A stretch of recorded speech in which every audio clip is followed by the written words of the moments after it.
Yes, it's a rainy day today. Wanted to make this video from before, but things got me pretty busy. As you can see, the upgrades that I did right here. Also, see that tiger back there? Isn't that cute? Yep, on both sides. The lion, sorry. Why did I say tiger? Yes, actually, this is off a picture they call the Lion of Judah. Did some work towards getting this in here. Still able, everything is still here.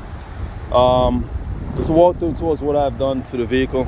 Towards getting this on here, what I did, I had this picture made, and I took the whole grill off completely, everything out. Take this piece right here off, get the grill off, and took the shutters off, and cut. I believe that was like a inch and 5/8, I think, little slots to be able to fit in there.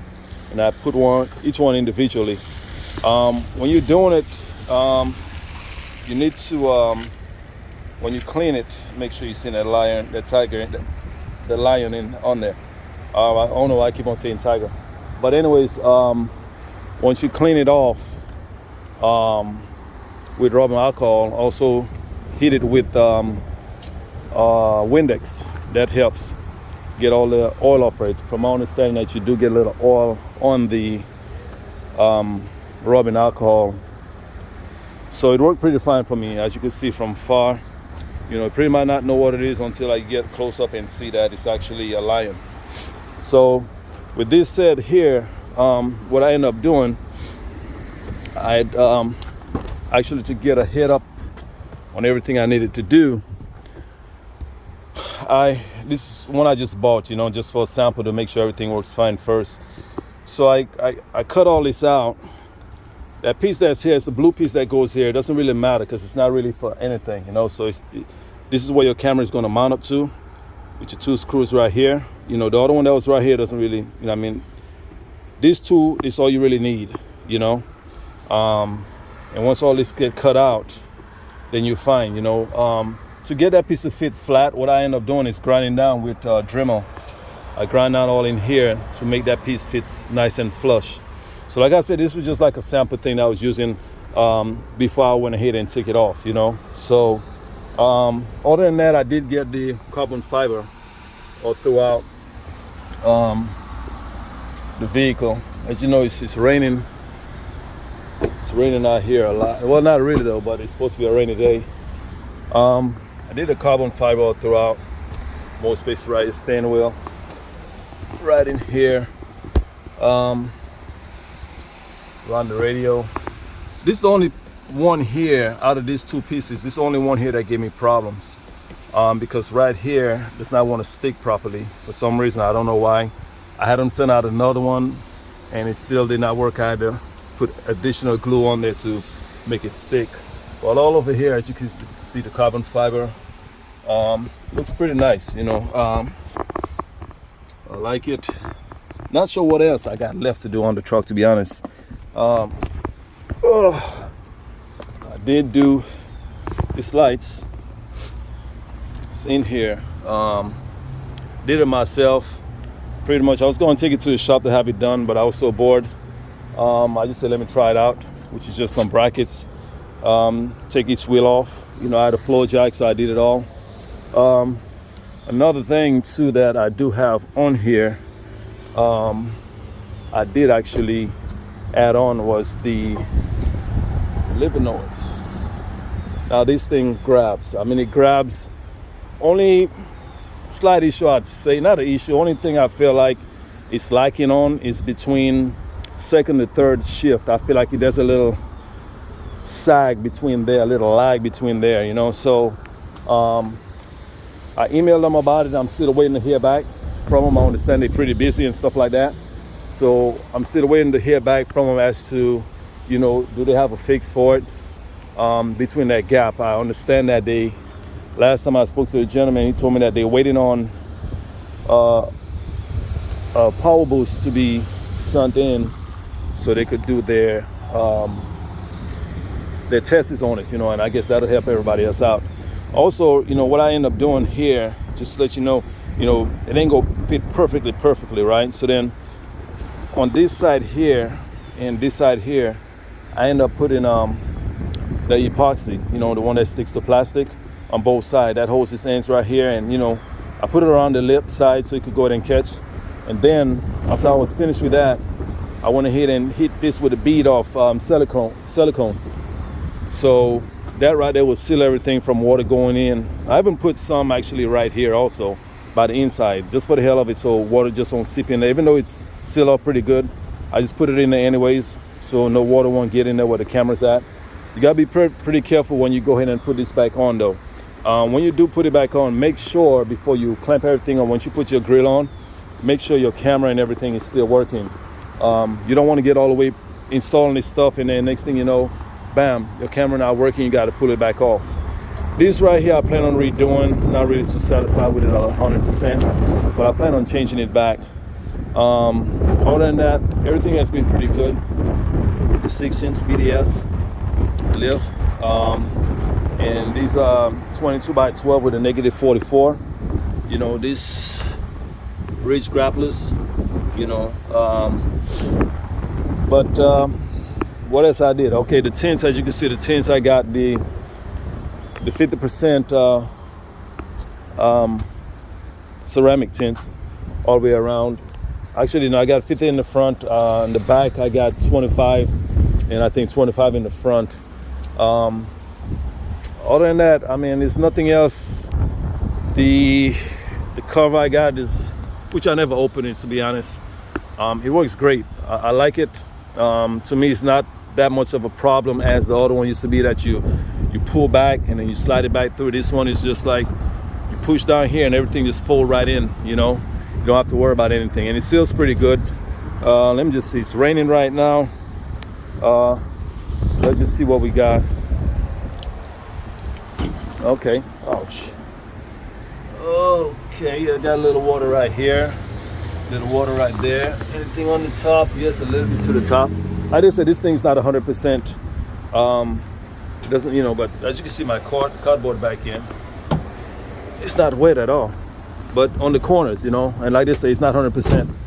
I think if a person really wants this thing 100%, you could probably come right here and put a bead of silicone all the way throughout back here. But I don't much know what. But it's pretty sealed though, so I wouldn't really say that's needed. But other than that, I'm happy with it. Haven't had any issues. The issues that I did find with the problem, I mean, right here I got my tweeters. Right here I got the nice sound system in it. Can't complain. I do have what I have in there as far as the sound system. I have the Clarion, as you can see, Clarion equalizer. I got 13 the subs back here. Sorry about this lagging thing. I'm trying to think at the same time and trying to remember everything else. These are MTX box. This is not made by GL, because GL does not make, unless they started doing it, but for the 13-inch subs, 13-inch shallow, that's what I have there. So I have 2 of them, you know. So they referred me to a company, I think it's MTX, that made that box. I think that box at the time when I bought it was like $650, but as you know, things change. So with that, got 3 amplifiers actually.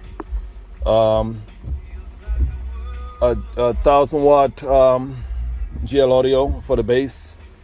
I got a Hyphonics, I think it's 1200 by 4 for the door speakers and the doors. I have the Fatals. I think it's the Fatals, yeah, Fatals. I think there was like 100 Fatal RS 140, if I remember correctly. RS 140. I think at the time it was like $160 or $140 a piece, something like that.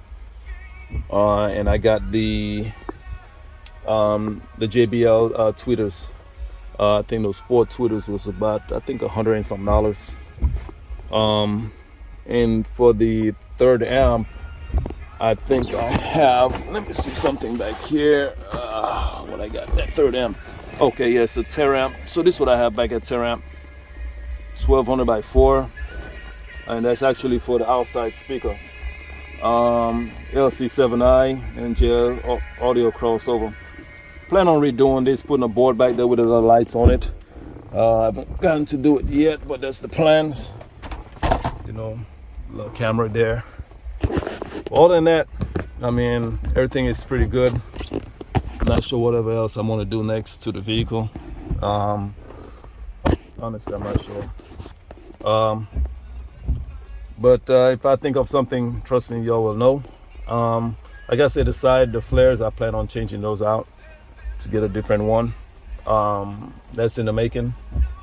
Other than that, like I said, we're just sharing information with everybody. Some might like, some might not like, and that's fine. Everybody don't like everybody. Everyone, how can I say it? I'm jumping over my words. There's always going to be something that we dislike, all right? You know what I mean? So let's not make it a negative comment placed on that, all right? It's just something that'll help others. Like another gentleman said on this page, like, you know, he's just trying to help people out. For the ones who either thinking of it or have thought about it but didn't think about a certain other thing, you know, or how it's done. So if anything that needs, I mean, any questions that you'll have, I'm welcome to answer.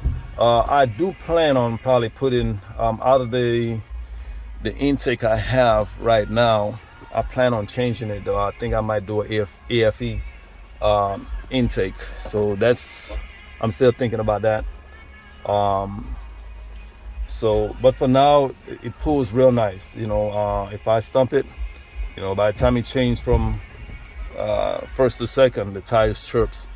You know, it does pull. I pull, but only, like I said, only thing I feel about it is when it's shifting from second to third. It'll go, but it just like, that's just a little lag, which I'm just expecting just that, you know, that shift and keep it pushing. You know what I mean? That's what I would expect. So hopefully they're going to be working on that. And you know, once that's changed and everything else like that, then I will update everyone about it. Like I said, if anything else you all need to know, feel free to ask a question. You know, other than that, you know, just there taking it easy. 5 miles per gallon, to be honest. Can't really say. I don't monitor it like that, because the thing is that if you're driving and you get on it, you know what I mean, it ain't gonna never stay the same. Like right now it's probably 14.4, right? But the thing about it is that I'm not much really, you know, I might be driving slow, you know, regular speed, the next minute I stump it. So, you know, you're not never really gonna get an exact, unless you plan on just driving a certain speed limit per day, every day, you know what I mean? But other than that, I'm not complaining about it, you know what I mean? I don't feel like I'm going to the gas station every week, nothing like that, you know. So majority of the time, being that this is a power boost, at most point, like right now, just sitting here, it's just on electric. And that's the thing I love about the truck, right? That's one of the things I do love. You could be sitting here, let's just say if you're working on construction sites, you know, and you could want to go to your vehicle and have lunch, you know, and it's a hot summer day, you know, crank this up, you sit in your vehicle for 30 minutes, blowing the AC, and the truck will not cut on. It'll crank up about, let's say about 30 minutes later, and it'll run about 2 minutes to charge the battery back up. And then you back again on battery, you know, while you're driving. I'm doing like 40, 45 miles per hour at times, you know, just coasting. And it just goes on the electric, you know. So it saves in a lot of way, you know what I mean? Fires right now, my fuel, I think I put gas on here, I think that was Wednesday or Thursday, I think it was. You know, and today's Sunday, and here go my fuel right here, you know. I think it might have been Thursday, you know. So and I drive regular, you know, but I'm just saying that it's not like the vehicle parked all the time, you know. I'm just saying that's the difference between the electric driving, you know. To each its own. Some people don't like it, you know. It is what it is. I'm just giving the information as to, you know, part of my liking. But other than that, I love it. If I think about anything else, also on here, this truck did not come with leather interior in it. In one of my videos from before, I made that I purchased this off eBay. I think it was like $230 or something like that, and it cost me like $400 for a shop to install it. And here I am. Everything is good, you know, leather all throughout. I don't have no issues with it. Only difference was like right here in that centerpiece right here. Being that these they get taken out of a lariat, you have the cup holder. So the guy who did the interior for me, he had to go ahead and, you know, cut that in to be able to get this to be flush. But other than that, like I say, I have no problem. Everything's nice and sweet. A lot of cutting had to be done to get my radius properly. But other than that, I'm pretty happy. I'm not disappointed, no way. Other than that, you know, keep me posted if any questions. Hope you all love and like and share this video. Take care and be safe. Bye-bye.